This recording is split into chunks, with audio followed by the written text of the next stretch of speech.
Hello, everyone. Today we're going to talk about a creative thinking strategy called plus minus interesting.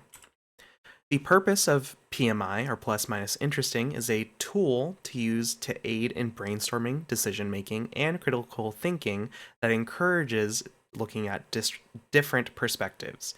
When we utilize PMI, the outcomes that we're hoping to see is that we'll be able to make informed, timely decisions or ideas, and we'll have the ability to reflect, evaluate, and identify areas of improvement. Step one, you'll need to get out a preferred way of note taking, whether that be paper or pencil, or notes app on your phone, or a word processing app on your computer or tablet. At the very top, you'll put your header as the situation or question that you have in mind. For example, I'm going to use turning in your assignments late. The next step is that you'll have to label each section. So you'll label three sections, either columns or equal thirds like a pie chart, but you'll label the first section as plus, the second as minus, and the third section as interesting. So here's my example.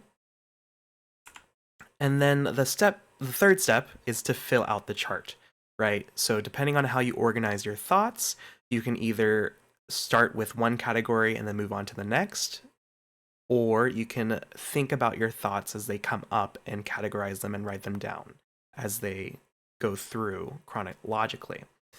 So for example, turning in my assignments late, some pluses that I have are some points are better than none.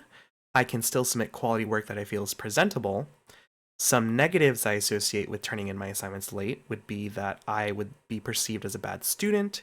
Turning in assignments late would be a sign of disrespect towards the teacher, and the assignments would not be graded on the normal timeline because of the late submission. And some interesting thoughts that I put in this column that are neither positive or negative, but something to consider is that if I communicate with the teacher, is that going to affect my decision or the things in the plus and minus columns? Also, something to consider is that what would happen if I utilize the accommodations that are available through the Disability Resource Center. Once you've filled out your chart to your satisfaction, we can come to a conclusion. So now that we've assessed all of the pros, cons, and interesting points that we've associated with our situation, we can make a decision or come up with a better idea or reflect on the practices that we have been using, right? If we use this and continually use this numerous amount of times, the process will only become easier and more efficient. Some real world applications for educators. Because I'm a high school instrumental music teacher, specifically orchestra director, here's my example for using an excessive amount of weight at a slow speed on the bow. Some positives, right?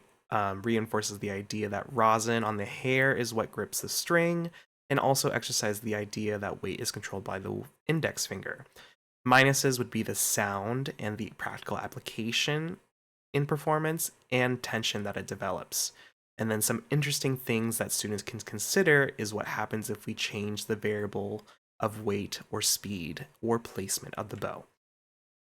A more general application of this PMI thinking strategy can be used for not charging school devices the night before, right? Positives for students would probably be that they gives them an excuse to not participate in class, but unfortunately there are a lot more minuses than the positives that we see, and some interesting thoughts they could consider to solve this problem moving forward throughout the day.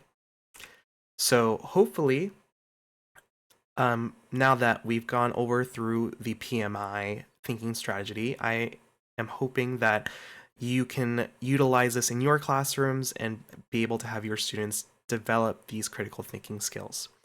Thank you so much.